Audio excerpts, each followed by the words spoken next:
Hey guys, welcome back. It's Josh with the Financial Advisor Car Guy. This week I want to talk about an AI trend that is kind of taking over social media. So what I'm seeing a lot of, and you probably are too, is these artificially built pictures, if you will, of random things on cars. So you'll see, extreme wide bodies or extremely lowered or lifted cars and trucks. You might see, multiple cars kind of grafted into one. And what's crazy about all this is AI is sophisticated enough that they're making it look real. A lot of these concept things are looking incredibly realistic. They're truly taking the front end of let's call it a Charger, and they're molding it to a back end of a Challenger, and they're using the mid cab of an F-150, and they're whatever. They're just molding all these things together, but AI is so sophisticated enough that they can do it and they can do it well. And it looks really, really scary because sometimes these cars are built through AI and then people try to take credit for them. And they're gonna say, oh yeah, I had this shop, my shop built this, or I paid $1 million for this car. It's not even a real car. And so there are some frightening things about AI because the artificial intelligence doesn't know what it can and can't do.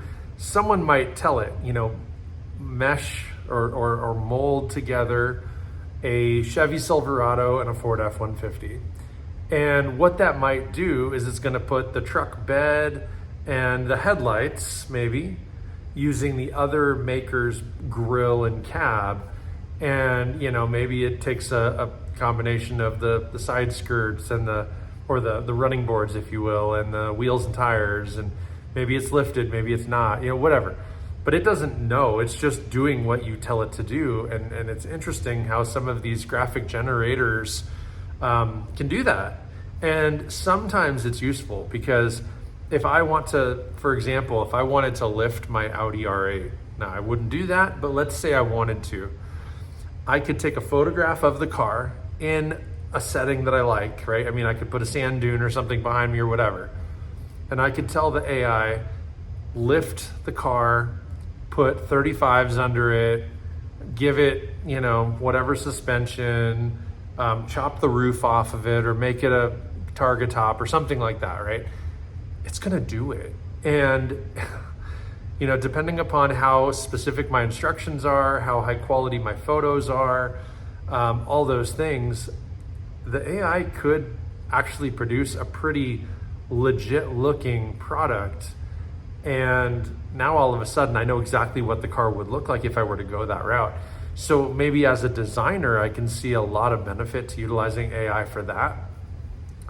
If I'm a marketing company and I'm trying to sell a carbon fiber hood for a 1999 Mitsubishi Eclipse, but maybe I don't own a 1999 Mitsubishi Eclipse, and maybe I'm not the manufacturer, maybe I'm just a retail store. Well, for my own website, I don't necessarily want to use a stock photo because I want to make it have some character. I want to make it so that you think as the consumer that, oh, this guy's got, all these different cars and he tries on all these different parts, and there's some genuine, there's credibility there, right? So I might go to an AI engine and say, hey, here's a picture of a 99 Eclipse. Here's a picture of a carbon fiber hood. Put this hood on this car. It's gonna do it. There's going to be an end result. I can save that image. I can now use it on my website.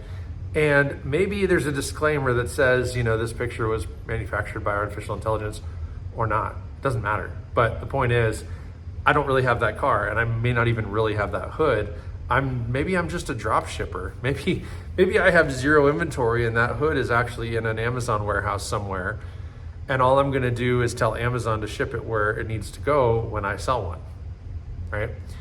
So those are the kind of things we're starting to deal with, and we're starting to see that more and more and more. And I don't think any of that's new. I think what the new aspect is just the AI feature, the AI engine that's fueling it. Once upon a time, I could just steal a wheel and I could Photoshop it onto a picture of my car or any car. Doesn't have to be mine. I could do that. But, right, Photoshop's a little different because now you're really messing with people's proprietary things. But AI, it's not taking a real car, it's taking an image of something. And, I might say, take a 90 Eclipse, I need it bright red, and I want black wheels, and I want a carbon fiber hood, and I want an aluminum, silver aluminum spoiler on the back, and I want the windows tinted yellow, and I want, whatever, I want yellow underglow or something like that. It's going to take all those features. It's not going to go to the web and find a red car with yellow underglow. It's going to actually just engineer it to be its own thing. And so AI can be a little bit scary for that. You can utilize it for all sorts of things. And I want to tell you, AI is a good tool, but it's also being abused, because I've seen some really cool pictures of really cool cars, and maybe a proportion's a little bit off. That's kind of a telltale sign that it's not a genuine car, it's not a real thing.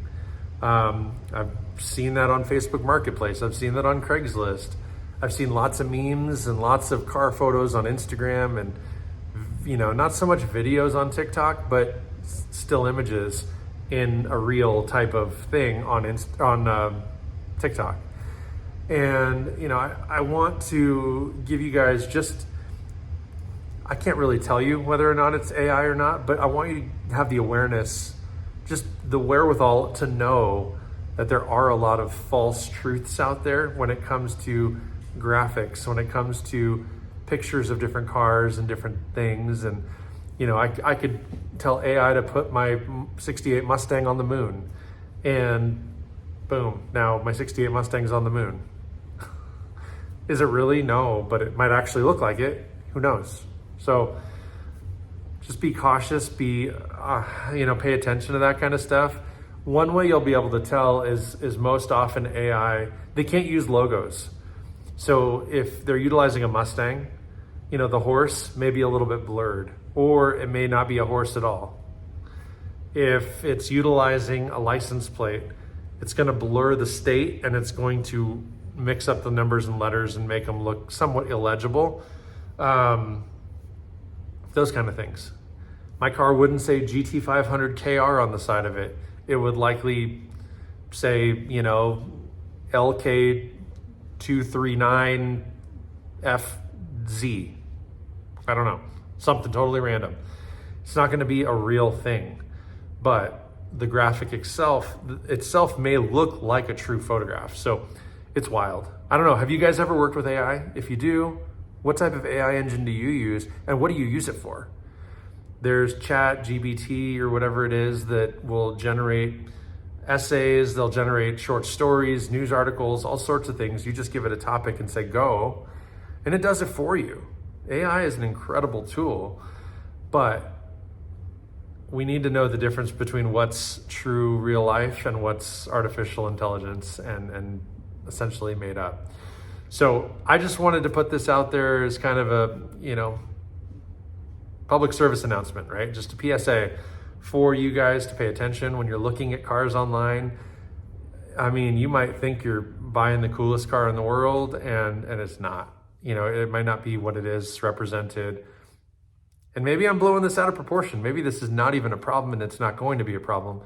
But just with what I see on Instagram mostly, there's a lot of fake stuff out there, so just be aware. Outside of AI, take pictures to your heart's content, look at cars, do all that stuff. I love it. That's how I spend a lot of my free time. I just browse through. I'm always looking at cars. And so anyway, but that's all I got for you guys this week. So don't forget to like, subscribe, share, hit that notification bell. Most importantly, as you know, may every investment you make be a good one. Till next time.